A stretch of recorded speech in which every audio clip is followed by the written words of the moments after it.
नमस्कार दोस्तों, मैं शुभेंदु अनएक्सप्लोर्ड सॉल्यूशंस की तरफ से हमारे क्षेत्र के सभी युवाओं के लिए माइक्रोसॉफ्ट ऑफिस की ट्रेनिंग लेकर आया हूँ, जहाँ हम माइक्रोसॉफ्ट ऑफिस के सॉफ्टवेयर के बारे में समझेंगे। साथ ही साथ हम किस प्रकार उन सॉफ्टवेयर को यूज़ करके, उन सॉफ्टवेयर को प्रयोग करके अपने दैनिक जीवन, अपने व्यवसाय और अपने प्रोफेशनल लाइफ में सुधार ला सकते हैं।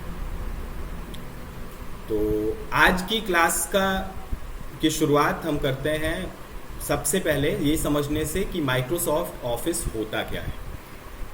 तो दोस्तों, माइक्रोसॉफ्ट ऑफिस जो है वो MS ऑफिस जो है वो माइक्रोसॉफ्ट का एक प्रोडक्ट है।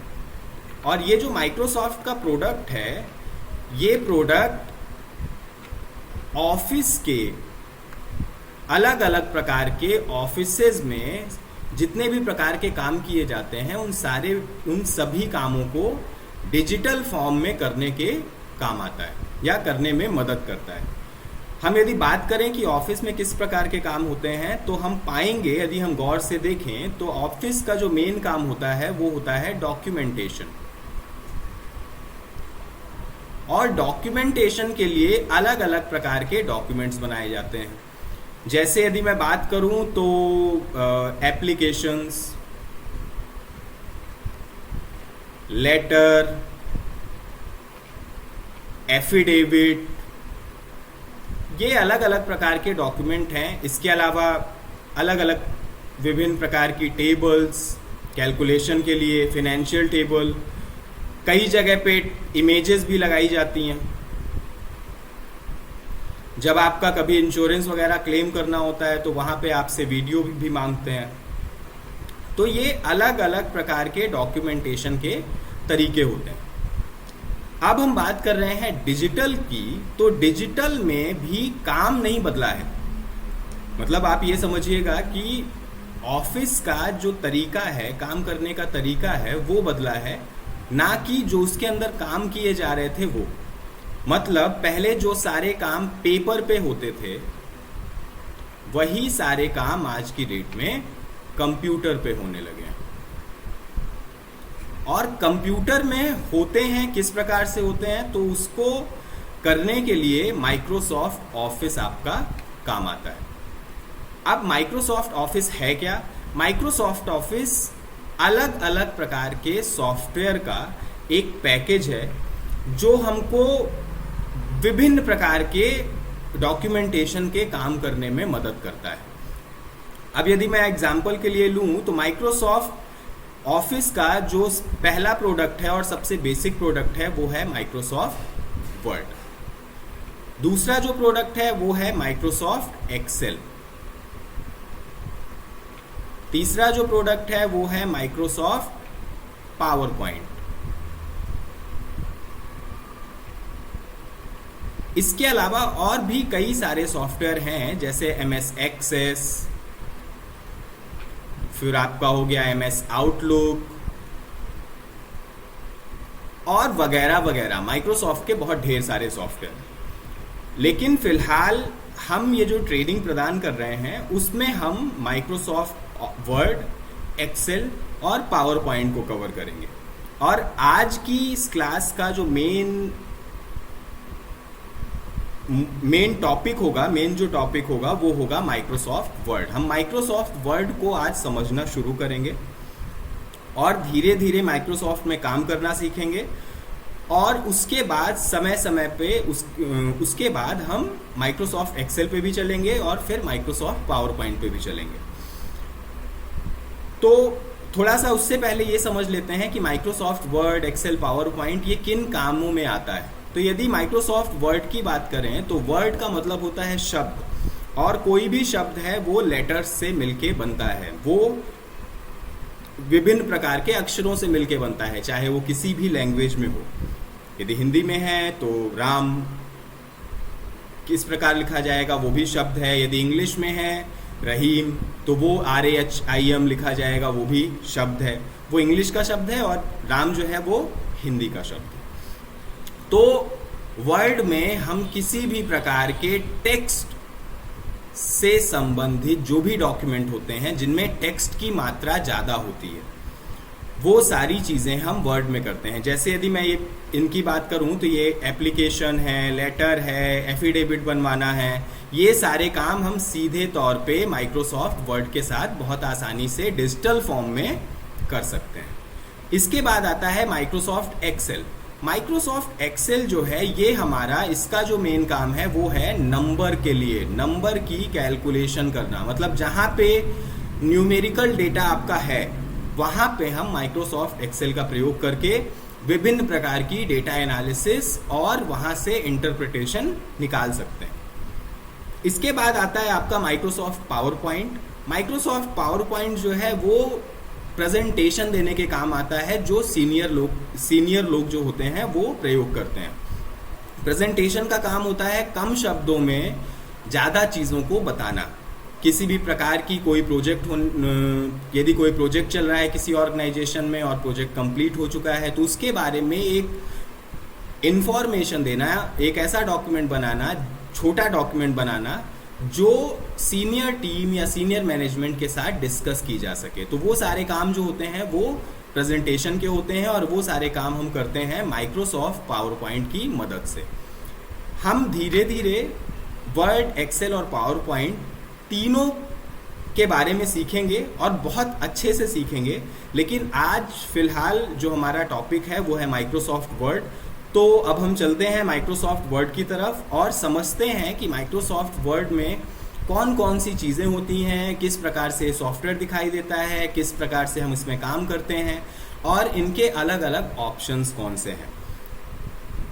तो सबसे पहले मैं आपको यहाँ पे बता दूं कि माइक्रोसॉफ्ट वर्ड यदि आपके यूज़ करने के लिए आपके सिस्टम में माइक्रोसॉफ्ट ऑफिस इंस्टॉल्ड होना चाहिए। मैं यहाँ पे जो भी चीज़ें आपको सिखाऊंगा वो आप किसी भी ऑफिस में, मतलब किसी भी वर्जन के ऑफिस में यूज़ कर सकते हैं। चाहे आप माइक्रोसॉफ्ट 2007 यूज़ करते हो, या 2013 यूज़ करते हो, या 2019 या 365, कोई भी सॉफ्टवेयर यूज़ करते हो माइक्रोसॉफ्ट ऑफिस का, ये सारी चीज़ें लगभग एक जैसे ही सब में काम करेंगी। तो आप यदि यहाँ पे सीख रहे हैं तो आप हर जगह काम कर सकते हैं। अब हम चलते हैं वर्ड में। वर्ड ओपन करने के लिए आपको अपने कीबोर्ड की विंडोज़ की प्रेस करनी होगी, और विंडोज़ की प्रेस करने के बाद आपको सर्च करना होगा WORD वर्ड, और प्रेस करना होगा इंटर। जैसे ही आप इंटर प्रेस करेंगे माइक्रोसॉफ्ट वर्ड आपका ओपन होगा, और माइक्रोसॉफ्ट वर्ड जब ओपन होगा तो आपको ये कुछ इस प्रकार का दिखाई देगा। आप चूंकि नए हैं, हम लोग चूंकि नए हैं, हम लोग पहली बार माइक्रोसॉफ्ट वर्ड के बारे में सीखने जा रहे हैं, तो इसका जो इंटरफेस है वो इस प्रकार से दिखाई देगा, और यहाँ पे आपको क्लिक करना है ब्लैंक डॉक्यूमेंट। चूंकि हम नए हैं, हमको बिल्कुल सारी चीज़ें साफ सुथरी चाहिए, बिल्कुल ज़ीरो से सीखना है, तो हम क्लिक करेंगे ब्लैंक डॉक्यूमेंट पे। जब ब्लैंक डॉक्यूमेंट पे क्लिक करेंगे तो हमारे पास, हमारे सामने ये एक विंडो नज़र आएगी। ठीक है, माइक्रोसॉफ्ट ये विंडो नज़र आएगी, और यहाँ पे आपको माइक्रोसॉफ्ट वर्ड ओपन दिखेगा। अब हम बात करते हैं कि किसको क्या कहते हैं। मतलब माइक्रोसॉफ्ट वर्ड सॉफ्टवेयर है जो हम आगे यूज़ करने जा रहे हैं, तो हमको पता होना चाहिए कि किस चीज़ को क्या बोलते हैं। तो सबसे पहले आप देखिए, ये जो पूरी विंडो ओपन हुई है ऊपर से लेके नीचे तक, ये पूरा जो है इसको कहते हैं एप्लीकेशन विंडो। माइक्रोसॉफ्ट वर्ड एक एप्लीकेशन है माइक्रोसॉफ्ट ऑफिस के पैकेज का, और ये जो पूरा विंडो ओपन हुई है इस विंडो को कहते हैं एप्लीकेशन विंडो। इसके बाद यदि आप देखें, ये सबसे ऊपर वाला जो पेन है जहाँ पे लिखा हुआ है डॉक्यूमेंट 7, यहाँ पे आइकन बना हुआ है, शुभेंदु चित्रांश मेरा नाम लिखा हुआ है, और ये मिनिमाइज, मैक्सिमाइज या कैंसिल करने के ऑप्शंस दिए हुए हैं। ये जो पूरी पेन है, ये जो पूरी पट्टी है, इस पट्टी को बोला जाता है एप्लीकेशन पेन। इसके तुरंत नीचे आपको मिलते हैं अलग अलग ऑप्शंस, जैसे यहाँ पे फाइल है, फिर होम है, इंसर्ट है, डिज़ाइन है, लेआउट है, reference, mailing, review, view, help, Grammarly etcetera. ये सारे जो ऑप्शंस हैं ये ऑप्शंस बोले जाते हैं टैब। इन ऑप्शंस को बोला जाता है टैब। तो अब यहां पे हम देख सकते हैं कि ये जो टैब हैं ये फिर से नीचे अलग अलग पार्ट्स में बटे हुए हैं। जैसे एक पार्ट है क्लिपबोर्ड, दूसरा पार्ट है फॉन्ट, तीसरा पार्ट है पैराग्राफ, चौथा पार्ट है स्टाइल्स। ये अलग अलग हिस्से हैं जिनमें बटे हुए हैं और इन हिस्सों को बोला जाता है रिबन। इन हिस्सों को क्या बोला जाता है? रिबन बोला जाता है। अच्छा, तो ये तो हो गया माइक्रोसॉफ्ट वर्ड का इंट्रोडक्शन। साथ में ये भी देख लीजिए कि ये जो आपका ये पेज है, इस पेज में ही हम कोई भी डॉक्यूमेंट है वो यहाँ पे टाइप करके बना सकते हैं। साथ ही साथ नीचे देखिए आपको ये अभी केवल एक पेज दिख रहा है। जैसे ही आप यहाँ पे आएंगे, आगे आप कुछ लिखना शुरू करेंगे, आप नेक्स्ट पेज पे अपने आप पहुंच जाएंगे। एक के बाद दूसरा, दूसरे के बाद तीसरा, तीसरे के बाद चौथा आपका पेज अपने आप खुलने लगेगा। अब हम यहाँ पे बात करते हैं कि किस प्रकार से हम वर्ड को यूज करना शुरू करेंगे। तो आज हम अपनी क्लास में होम टैब से शुरुआत करेंगे और होम टैब के कुछ जो टूल्स हैं उनको प्रयोग करने की कोशिश करेंगे। तो सबसे पहले मैं एक रैंडम डेटा ले लेता हूँ। ये रैंडम डेटा जो है ये हमारी प्रैक्टिस के काम आएगा। ये हम जो अभी आगे एक्सरसाइज जो भी करेंगे वो ये उन सब चीज़ों के काम आएगा। तो ये हमने यहाँ पे डेटा ले लिया। अब यहाँ पे आप ध्यान से देख पा रहे होंगे कि इस डेटा सेट में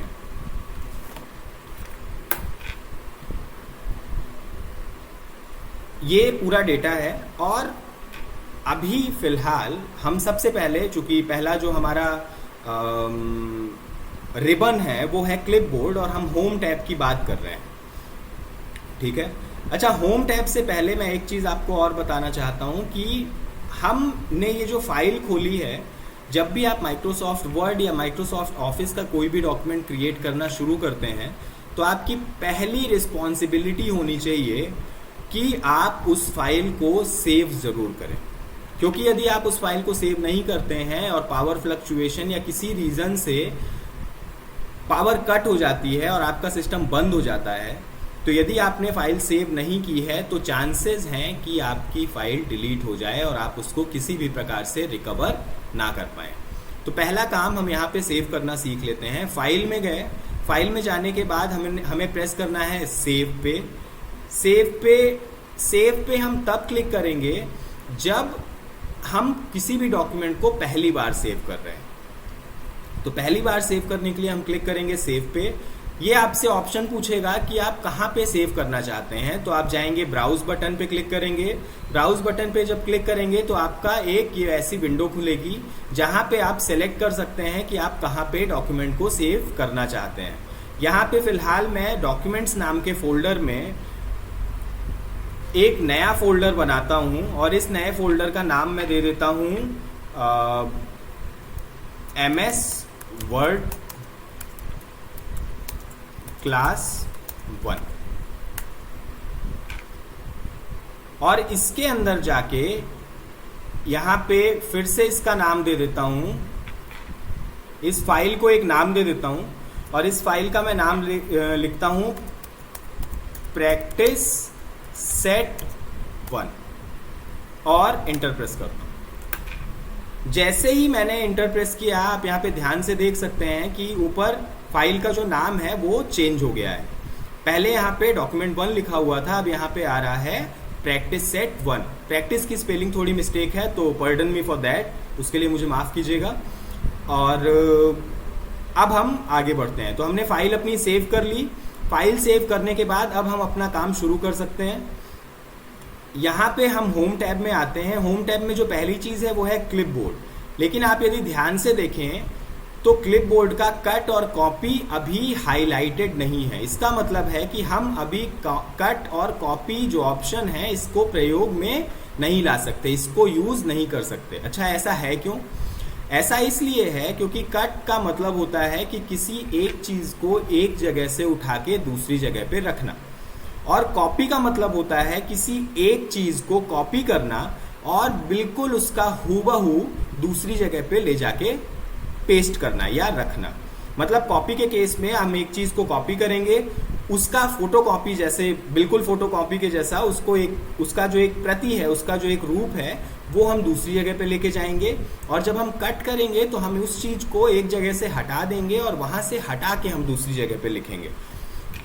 तो चूंकि हमने यहाँ पे देखिए कर्सर हमारा ब्लिंक कर रहा है, चूंकि हमने यहाँ पे कोई भी टेक्स्ट सेलेक्ट नहीं किया है, इसलिए हमको लग रहा है कि इसलिए यहाँ पे ये कट और कॉपी जो है ये हाईलाइटेड नहीं हो रहा है। यदि आप केवल एक टेक्स्ट भी सेलेक्ट कर लेंगे तो ये हाईलाइट हो जाएगा। जैसे मैं यहाँ पे यदि केवल V सेलेक्ट करता हूँ तो आप देख सकते हैं ये कट और कॉपी यहाँ पे हाईलाइटेड हो गया है। इसका मतलब है कि अब मैं इस V को कहीं पे भी कॉपी कर सकता हूँ या पेस्ट कर सकता हूँ। मैं फिलहाल क्या करता हूँ कि मैं ये पहला वाला जो पैराग्राफ है इस पूरे पैराग्राफ को सेलेक्ट करता हूँ और अब मैं सबसे पहले कट ऑप्शन को यूज करने जा रहा हूँ। कट का मतलब मैंने बताया कि किसी एक चीज को जो भी आपने सेलेक्ट करके रखा है उसको यदि आप एक जगह से हटा के दूसरी जगह रखना चाहते हैं तो आप कट ऑप्शन का यूज करेंगे। इस एग्जाम्पल में यदि हम देखें तो हम चाहते हैं कि ये जो पहला पैराग्राफ है ये पैराग्राफ यहाँ पे ना लगे बल्कि ये सबसे लास्ट में आ जाए। ठीक है, तो हम चाहते हैं कि ये पैराग्राफ यहाँ से हटके सबसे डॉक्यूमेंट के सबसे अंत में पहुंच जाए। इसके लिए हमें कट करना पड़ेगा क्योंकि हम इसको यहाँ से हटाना चाहते हैं। तो ये हम इस पूरे टेक्स्ट को सेलेक्ट करेंगे और सेलेक्ट करने के बाद जाके क्लिक करेंगे कट पे। यहाँ पे आप पढ़ सकते हैं कट में ऑप्शन दिया हुआ है कंट्रोल X। इसका मतलब है कि कट करने के लिए शॉर्टकट जो होता है कीबोर्ड का वो होता है कंट्रोल प्लस X। तो जो काम कट पे प्रेस करने से होगा वही काम कंट्रोल X से भी होगा। तो हम यहाँ पे प्रेस करते हैं कट पे। जैसे ही हम कट करेंगे वैसे ही हम क्या देखते हैं कि हमारा जो डॉक्यूमेंट था, जो सिलेक्टेड पैराग्राफ था, वो यहाँ से हट चुका है। लेकिन वो हटा नहीं है, वो अभी क्लिपबोर्ड में है और वो उस जगह को मांग रहा है जहाँ पे आप इसको पेस्ट करना चाहते हैं। तो हम यहाँ पे सबसे लास्ट में प्रेस करना चाहते हैं, तो हमने यहाँ पे आके कर्सर क्लिक किया, कर्सर आ गया। ये बात ध्यान रखनी ज़रूरी है कि जहाँ पे भी आपका कर्सर है आपका डेटा वहीं पर पेस्ट होगा। तो आपको यदि यहाँ पे चाहिए रीडिंग इज ईजियर के पहले तो आप यहाँ सेलेक्ट करेंगे, यदि आपको सेव के पहले चाहिए तो आप यहाँ सेलेक्ट करेंगे, और चूंकि हमको सबसे लास्ट में चाहिए तो हमने यहाँ पे क्लिक किया। जब क्लिक करेंगे हमें कर्सर दिख रहा होगा। अब हमको करना है पेस्ट। पेस्ट करने के लिए हम यहाँ पे जाएंगे और पेस्ट वाली बटन पे क्लिक करेंगे। पेस्ट में भी शॉर्टकट दिया हुआ है कंट्रोल V, तो हम यही काम कंट्रोल V से भी कर सकते हैं। इसका सीधा सा मतलब ये है। हम पेस्ट पे क्लिक करेंगे, जैसे ही पेस्ट पर क्लिक करेंगे जो हमने ऊपर पैराग्राफ जो कट किया था वो आपका पैराग्राफ नीचे दिखाई देने लगा। अब यही काम हम दोबारा से यदि शॉर्टकट की मदद से करें तो इस बार हमने ये वाला पैराग्राफ सेलेक्ट किया और अब मैं अपने कीबोर्ड पे प्रेस करता हूँ कंट्रोल के साथ X। ये देखिए फिर से कट के जैसे हट गया और अब मैं इस पैराग्राफ को यहाँ पे सबसे नीचे पेस्ट करना चाहता हूँ, तो मैंने यहाँ पे क्लिक किया और इसके बाद प्रेस किया कंट्रोल V। ये आपका पैराग्राफ यहाँ पे आ गया। अगला जो ऑप्शन है क्लिपबोर्ड का वो है कॉपी। कॉपी करने का मतलब है कि मैं एक पैराग्राफ को यहाँ से कॉपी करूँगा, ये यहाँ पर भी बना रहेगा और साथ ही साथ में मैं जहाँ चाहूँगा वहाँ पर भी इसकी एक कॉपी आ जाएगी। तो मैंने ये टेक्स्ट सेलेक्ट किया और जाके प्रेस किया कॉपी पे। कॉपी पे प्रेस करने के बाद मैं नीचे आया और नीचे मैंने किया कंट्रोल V या पेस्ट वाली बटन पे क्लिक। जैसे ही मैं पेस्ट बटन पे क्लिक करूंगा ये देखिए ये वाला पैराग्राफ आपका पहली जगह पे भी बना हुआ है और साथ ही साथ दूसरी जगह पर भी आ गया है। तो क्लिपबोर्ड के जो मेन फंक्शन थे कट कॉपी पेस्ट वो हमने यहाँ से कंप्लीट कर लिए। इसके बाद हम अगली चीज़ पे आते हैं, अगले रिबन पे आते हैं जिसका नाम है फॉन्ट। फॉन्ट जो है वो इसलिए प्रयोग में किया जाता है जिससे हम अपने जो टेक्स्ट हैं, जो हमने वर्ड्स लिखे हैं, सेंटेंसेस, पैराग्राफ लिखे हैं, उनके जो स्टाइल है, उनका जो टाइप है उसको चेंज कर सकें। जैसे कई बार हमको हेडिंग के लिए टेक्स्ट बोल्ड करने की ज़रूरत पड़ती है, कई बार हमको अंडरलाइन करने की ज़रूरत पड़ती है, तो ये सारे काम जो हैं वो हम फॉन्ट की मदद से कर सकते हैं। फॉन्ट में यदि हम आते हैं तो यहाँ पे पहला ऑप्शन है ये बॉक्स जो है ये है, आप यहाँ से अलग अलग प्रकार के, देखिए यहाँ पे कितने सारे प्रकार के फॉन्ट दिखाई दे रहे हैं। आप इन सब फॉन्ट को सेलेक्ट कर सकते हैं और इनकी स्टाइल में अपने टेक्स्ट को चेंज कर सकते हैं। उससे पहले मैं फिर से आपको एक बार याद दिलाना चाहता हूं कि हम जो भी चेंजेस करने जा रहे हैं वो चेंजेस केवल हम सेलेक्टेड डेटा पर करेंगे। इसका मतलब यदि हम कुछ चेंज करने जा रहे हैं अपने डॉक्यूमेंट में, तो पहले हमको वो डेटा सेलेक्ट करना पड़ेगा जिसमें हम चेंज करने जा रहे हैं, उसके बाद ही हमारा कोई ऑप्शन काम करेगा। तो अभी के लिए मैं मान लीजिए सेलेक्ट करता हूं ये 2 पैराग्राफ, और इन दोनों पैराग्राफ की स्टाइल, फॉन्ट और ये सारी चीजें हम चेंज करके देखते हैं। नीचे वाला मैंने इसलिए नहीं छुआ है कि आपको डिफरेंस समझ में आए, तो मैंने इनको सेलेक्ट किया। यहाँ पे जाके मैं अपना फॉन्ट चेंज कर सकता हूँ जो भी मेरी मर्जी है। यहाँ पे आप HP simplified, Bancroft semi bold, जो भी आपकी मर्जी हो वो आप अपना फॉन्ट सेलेक्ट कर सकते हैं। मैंने यहाँ पे ये वाला फॉन्ट सेलेक्ट किया, ठीक है, और इस पे क्लिक किया। जैसे ही क्लिक करूंगा जो मेरा सिलेक्टेड टेक्स्ट था उसका फॉन्ट जो है वो बदल गया, सॉरी। इसके बाद अगली चीज जो है इसी के जस्ट बगल में, वो है इस फॉन्ट का साइज चेंज करना। तो यदि मैं अपने डॉक्यूमेंट में फॉन्ट का साइज चेंज करना चाहता हूं तो मुझे वो टेक्स्ट सेलेक्ट करना पड़ेगा। उसके बाद फॉन्ट साइज में जाके जिस भी साइज का मुझे फॉन्ट चाहिए, जितना छोटा या जितना बड़ा, मैं उस साइज का फॉन्ट अपने हिसाब से सेलेक्ट कर सकता हूं, चूज कर सकता हूं। ये तो यहाँ, अच्छा, यहाँ इस ऑप्शन से आप जाके डायरेक्टली नंबर सेलेक्ट करके या टाइप करके अपना साइज सेलेक्ट कर सकते हैं। लेकिन यदि आप थोड़ा फास्ट काम करना चाहते हैं तो उसके लिए ये 2 बटने, एक ये ए जिसमें ऊपर की तरफ एरो बना हुआ है और एक ये दूसरा ए जिसमें नीचे की तरफ एरो बना हुआ है, ये भी फॉन्ट के साइज को बढ़ाने और घटाने का काम करते हैं। ये देखिए यहाँ से फॉन्ट बढ़ रहा है और जब इस पे क्लिक करेंगे तो यहाँ से फॉन्ट का साइज जो है वो घटेगा। तो ये ऑप्शन भी हमारा क्लियर हो गया। इसके बाद हम नेक्स्ट चीज पे आते हैं। जो नेक्स्ट ऑप्शन है वो है आपका केसेस को चेंज करना। किस प्रकार से आप अपने वर्ड के, अपने टेक्स्ट के केसेस चेंज कर सकते हैं। तो यहाँ पे आइए, आप इस ऑप्शन पे क्लिक कीजिए। आपका देखिए टेक्स्ट ये पहले वाला सिलेक्टेड है, ठीक है। मैं दोबारा से सेलेक्ट करके आपको दिखा देता हूँ। ये आपको सेलेक्ट करना है। सेलेक्ट करने के बाद आप चाहते हैं कि आप इसका केस चेंज कर दें। अभी सेंटेंस केस में लिखा हुआ है, आप चाहते हैं कि ये सारा का सारा जो है वो लोअर केस में हो जाए। तो आप यहाँ पे इस ऑप्शन में आएंगे, क्लिक करेंगे, और यहाँ पे सेलेक्ट करेंगे लोअर केस को। जैसे ही आप लोअर केस पे क्लिक करेंगे वैसे ही आपका जो पूरा टेक्स्ट है वो लोअर केस में चेंज हो जाएगा। इसके बाद आप यदि इसको चाहते हैं अपर केस में करना तो अपर केस पे आप क्लिक कर सकते हैं, सारा टेक्स्ट आपका अपर केस में हो जाएगा। यदि आप चाहते हैं कि आपके डेटा का, आपके टेक्स्ट का हर एक वर्ड जो है वो कैपिटल लेटर में हो तो आप कैपिटलाइज ईच वर्ड को सेलेक्ट कर सकते हैं। देखिए यहाँ पे आपके सारे वर्ड जो हैं वो कैपिटल लेटर से शुरू हो रहे हैं। इसके बाद यदि आप चाहते हैं कि ये टॉगल केस, ये थोड़ा फनी सा होता है, जहाँ पे आपका पहला लेटर जो है वो स्मॉल होता है और इसके बाद के जो होते हैं वो सारे के सारे कैपिटल लेटर में होते हैं। तो आप ये भी कर सकते हैं यदि आप कुछ फनी सा या कुछ हटके करना चाहते हैं तब। लास्ट ऑप्शन आपका ये सेंटेंस केस का है। सेंटेंस केस आपका इस टेक्स्ट को जिस प्रकार पहले लिखा हुआ था, पहला लेटर कैपिटल, फिर फुल स्टॉप के बाद वाला कैपिटल, उस टाइप से ये आपका रख देगा। सेंटेंस केस पे हम क्लिक करते हैं तो आपका डेटा जो था, आपका जो पूरा टेक्स्ट था वो पहले जैसा हो गया। इसके बाद अगला ऑप्शन जो आता है वो है, नीचे आते हैं हम, यहाँ पे देखते हैं ये है बी। बी का मतलब होता है बोल्ड। बोल्ड करने के लिए हम इस बी बटन का प्रयोग करते हैं।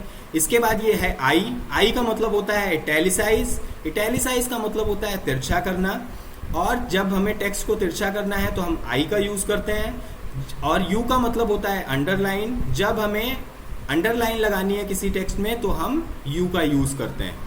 अब यहाँ पे मैं आपको दिखाने के लिए एक टाइटल डालता हूँ, एक्सरसाइज 1। और अब मैं क्या करता हूँ, इस एक्सरसाइज 1 को मैं चाह रहा हूँ कि मैं इसको बोल्ड करूँ। बोल्ड करने के लिए मैं बी पे प्रेस करूंगा तो ये बोल्ड हो जाएगा, आई पे प्रेस करूंगा तो ये तिरछा हो जाएगा, यू पे प्रेस करूंगा तो इसमें अंडरलाइन आ जाएगा। ठीक है, आपको ये टेक्स्ट, तीनों चीजें हमने करके देखी। अच्छा, ये तीनों चीजें जो है ना, ये शॉर्टकट की मदद से भी की जाती हैं। यदि आप किसी टेक्स्ट को सेलेक्ट करते हैं, आप चाहते हैं कि उसको बोल्ड करना, तो उसका शॉर्टकट होता है Ctrl+B। ठीक है, Ctrl+B। मैं ये पूरा टेक्स्ट सेलेक्ट करके Ctrl+B। अच्छा, एक ही चीज को, एक ही कमांड को 2 बार जब यूज करेंगे तो पहली बार वो लगाता है, दूसरी बार वो हटाता है। तो पहले से यहाँ पे बोल्ड था इसलिए उसने बोल्ड को रिमूव कर दिया। दोबारा से आप Ctrl+B करेंगे तो ये फिर से बोल्ड कर देगा। एक बार आप Ctrl+I करेंगे तो ये फिर से सीधा कर देगा। फिर से आप Ctrl+I करेंगे तो ये फिर से तिरछा कर देगा। एक बार Ctrl+U करेंगे तो ये दोबारा से अंडरलाइन, मतलब अंडरलाइन हटा देगा। दोबारा से U करेंगे तो ये अंडरलाइन लगा देगा। आप यहाँ पे भी करके दोबारा से देख सकते हैं। Ctrl+B किया मैंने, सारा टेक्स्ट बोल्ड हो गया। Ctrl+U किया मैंने, सारे टेक्स्ट में अंडरलाइन आ गई। Ctrl+I किया मैंने, सारे टेक्स्ट जो हैं वो इटैलिक हो गए। ठीक है, इसके बाद माइक्रोसॉफ्ट वर्ड में एक और ऑप्शन आता है फॉन्ट के लिए, जो है स्ट्राइक थ्रू का। बचपन में हमको सिखाया गया है कि जब भी हम कुछ लिख रहे हैं, यदि कोई मिस्टेक होती है तो आप उसको एक सिंगल लाइन से कट करें। वही चीज़ यहाँ पे दिखाने के लिए, सपोज आपने कोई डॉक्यूमेंट बनाया, उसमें मेहनत की, लेकिन उसमें कुछ चीज़ें गलत हो गई और आप अपने बॉस को दिखाना चाहते हो कि मैंने मेहनत की थी इस डॉक्यूमेंट में, तो आप क्या कर सकते हैं कि उस टेक्स्ट को लिखा रहने दें, केवल उसमें एक कट लगा दें जिससे उसको समझ में आ जाए कि आपने क्या काम किया था। उसके लिए यहाँ पे ऑप्शन होता है। सबसे पहली चीज़ होती है इस टेक्स्ट को, आपको टेक्स्ट को सेलेक्ट करना है। दूसरी चीज़ होती है आपको यहाँ पे ये ABC के ऊपर जो स्ट्राइक थ्रू का ऑप्शन आ रहा है, आपको इस पर क्लिक करना है। जब इस पर क्लिक करेंगे तो आपका पूरा टेक्स्ट जो है देखिए कट गया, स्ट्राइक थ्रू हो गया, मतलब यहाँ से लेके लास्ट तक का सारे टेक्स्ट में कट लग गया। लेकिन ये यदि कोई पढ़ना चाहे तो इसको पढ़ा भी जा सकता है। अब अगली चीज़ जो है उसको समझने के लिए मुझे थोड़ा सा नीचे आना पड़ेगा। हम लोग जब कभी फिजिक्स पढ़ते हैं, केमिस्ट्री पढ़ते हैं, मैथमेटिक्स पढ़ते हैं, तो कई बार ऐसा होता है कि हम अलग अलग प्रकार के टेक्स्ट यूज़ करते हैं। जैसे सभी ने पढ़ा होगा A1x + B1y + C, या A² B² C²। यहाँ पे क्या होता है कि A² के ऊपर जो 2 लगा होता है उसको बोला जाता है सुपरस्क्रिप्ट, और A1 के नीचे जो 1 लगा होता है उसको बोला जाता है सबस्क्रिप्ट। तो सुपरस्क्रिप्ट और सबस्क्रिप्ट किस प्रकार से लगाते हैं, अब आगे हम वो देखने जा रहे हैं। तो मान लीजिए मैं यहाँ पे एक टेक्स्ट टाइप करता हूँ X1, और मैं लिखना चाहता हूँ, एक मैंने किया X1, फिर मैंने किया X2, फिर मैंने किया X3। इसमें से मैं X मेरा नॉर्मल टेक्स्ट है, मैं 1 को सबस्क्रिप्ट में लगाना चाहता हूं, मतलब मैं 1 को X के नीचे लगाना चाहता हूं। तो यहाँ पे मैं 1 को सेलेक्ट करूंगा और यहाँ पे ऑप्शन देखिए, ये सबस्क्रिप्ट का ऑप्शन है। जैसे ही आप सबस्क्रिप्ट पे क्लिक करेंगे वैसे ही आपका ये टेक्स्ट जो है ये नीचे चला जाएगा। इसी तरीके से यदि आप 2 को सेलेक्ट करते हैं और 2 को सेलेक्ट करने के बाद आप सुपरस्क्रिप्ट पे क्लिक करते हैं तो ये 2 आपका ऊपर चला जाएगा। यहाँ पे आके आप फिर से 3 को सेलेक्ट करते हैं और सबस्क्रिप्ट पे क्लिक करते हैं तो ये आपका फिर से नीचे चला जाएगा। आपको यदि इस टेक्स्ट को, जो टेक्स्ट अभी सुपरस्क्रिप्ट और सबस्क्रिप्ट में लगे हैं, यदि इनको हटाना है सुपरस्क्रिप्ट सबस्क्रिप्ट से, तो आपको दोबारा से इनको सेलेक्ट करना पड़ेगा और आपको फिर से क्लिक, यदि इसमें सबस्क्रिप्ट लगा है तो आपको फिर से सबस्क्रिप्ट पे क्लिक करना पड़ेगा और ये टेक्स्ट फिर से नॉर्मल पोजीशन में आ जाएगा। तो ये अब हमारा कंप्लीट हुआ सबस्क्रिप्ट और सुपरस्क्रिप्ट। इसके बाद जो अगली चीज़ है वो है फॉन्ट का स्टाइल। हम किसी भी प्रकार का फॉन्ट यहाँ पे लिख सकते हैं। मान लीजिए मैं यहाँ पे लिखता हूँ अपनी ऑर्गेनाइजेशन का नाम, अनएक्सप्लोर्ड सॉल्यूशंस। इसका मैं साइज बड़ा कर देता हूँ जिससे स्टाइल आपको समझ में आए कि मैं क्या चेंजेस कर रहा हूँ। इसका फॉन्ट साइज मैं यहाँ से डायरेक्टली बड़ा कर रहा हूँ, ये सब आप भी यूज़ कर सकते हो। कंट्रोल B से मैंने इसको बोल्ड भी कर दिया। अब मैं चाहता हूँ इसकी स्टाइल चेंज करना, तो आप ये टेक्स्ट ध्यान से देखिएगा। यहाँ पे मैं इस स्टाइल वाले बॉक्स में जाऊँगा, यहाँ पे अलग अलग प्रकार की स्टाइल आपको बाय डिफ़ॉल्ट मिल रही है। यहाँ पे जाके आप जिस भी प्रकार की स्टाइल चाहते हैं वैसा अपना टेक्स्ट कन्वर्ट कर सकते हैं। मान लीजिए मुझे ये पसंद है और मैंने इसको सेलेक्ट किया, आप इस पर क्लिक करेंगे तो आपका जो टेक्स्ट है वो इसी तरीके से कन्वर्ट हो जाएगा। इसके बाद अगली चीज़ जो आती है वो आती है हाईलाइट।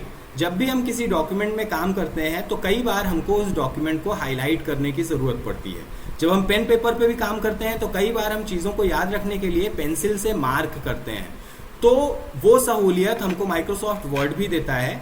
यहाँ पे हम हाइलाइटर की मदद से जिस भी टेक्स्ट को चाहें उसको हाईलाइट कर सकते हैं। एग्जाम्पल के लिए हम देखते हैं, मान लीजिए मैं ये सेंटेंस जो है, मैं इस सेंटेंस को हाईलाइट करना चाहता हूँ, तो मुझे केवल इस सेंटेंस को सेलेक्ट करना है और जाना है यहाँ पे इस हाईलाइट वाली बटन में जाके क्लिक करना है। जैसे ही क्लिक करूँगा ये हाईलाइटेड हो जाएगा।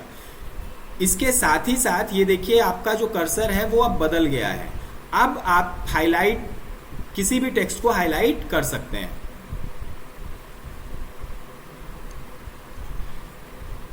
यहाँ से आपको पहले टेक्स्ट हाईलाइट कलर उठाना पड़ेगा, उसके बाद आप किसी भी टेक्स्ट को हाईलाइट। एक तरीका मैंने बताया कि पहले सेलेक्ट किया और यहाँ पे क्लिक किया। दूसरा तरीका होता है कि आपने पहले यहाँ क्लिक किया और अब इसको जहाँ पे भी आप कलर करना चाहें उसको ऐसे करके सेलेक्ट करके कलर किया जा सकता है। यदि आपको इसका कलर चेंज करना है, यदि आप इस कलर में हाईलाइट नहीं करना चाहते हैं तो यहाँ पे आपको उसके भी ऑप्शंस मिलेंगे। आप चाहते हैं येलो से करना तो आप यहाँ पे येलो सेलेक्ट कर सकते हैं और अपने टेक्स्ट को येलो से हाईलाइट कर सकते हैं। इसके बाद लास्ट चीज़ जो आती है वो है आपका फॉन्ट सेक्शन की। जो लास्ट चीज़ आती है वो है आपके फॉन्ट का कलर। हम माइक्रोसॉफ्ट वर्ड में टेक्स्ट के कलर भी अलग अलग प्रकार के कर सकते हैं। एग्जाम्पल के लिए यदि मैं आप हाइलाइटर आपको हटा देना है, क्योंकि हाइलाइटर सिलेक्टेड होगा तो आप जहां पे भी सिलेक्ट करेंगे आपका टेक्स्ट हाईलाइट हो जाएगा। तो हमने यहाँ पे दोबारा से क्लिक करके हाइलाइटर को हटा दिया। अब मैं चाहता हूं कि ये मेरा टेक्स्ट जो है इसका कलर जो है ब्लैक ना रहे, ब्लैक से चेंज हो जाए। तो मैं क्या करूंगा, यहाँ पे ये फॉन्ट का कलर चेंज करने का ऑप्शन आता है। आप यहाँ पे एरो बटन पे क्लिक करेंगे और आपको जिस भी कलर का फॉन्ट चाहिए वो कलर आप यहाँ से सेलेक्ट कर लेंगे। मैंने यहाँ पे ब्लू सेलेक्ट किया और क्लिक किया, देखिए आपका फॉन्ट का कलर चेंज हो गया। तो हमने क्लिपबोर्ड देख लिया, फॉन्ट देख लिया और साथ में ये भी समझ लिया कि माइक्रोसॉफ्ट ऑफिस के अंदर हम माइक्रोसॉफ्ट वर्ड, माइक्रोसॉफ्ट एक्सेल और माइक्रोसॉफ्ट पावर पॉइंट को सीखेंगे। आज ये पहली क्लास थी तो आज हमने यहाँ पे बहुत कम सीखा, लेकिन शुरुआत के लिए इतना काफ़ी है और हम जल्द ही अपनी नई क्लास में इसके आगे का पार्ट लेके आएंगे। उसके लिए आपको थोड़ा सा इंतज़ार करना पड़ेगा। तो आज की क्लास में हमने माइक्रोसॉफ्ट ऑफिस का के होम टैब का क्लिपबोर्ड और फॉन्ट एरिया सीखा, फॉन्ट रिबन सीखा, यहाँ के सारे ऑप्शन सीखे और हम जल्द ही इसके आगे के ऑप्शन पैराग्राफ, स्टाइल, एडिटिंग, उसके बाद इंसर्ट, डिज़ाइन, लेआउट, इन सारे ऑप्शन की भी क्लासेस लेकर जल्द ही आपके सामने आएंगे। आज के लिए फ़िलहाल इतना ही। नमस्कार। हमारी क्लास अटेंड करने के लिए बहुत बहुत धन्यवाद। हमारी क्लास में हमारे ट्रेनिंग सेंटर में लाइव क्लासेस अटेंड करने के लिए आप संपर्क कर सकते हैं unexplored solutions LLP, Bharat gas agency के सामने, मऊ, चित्रकूट। धन्यवाद।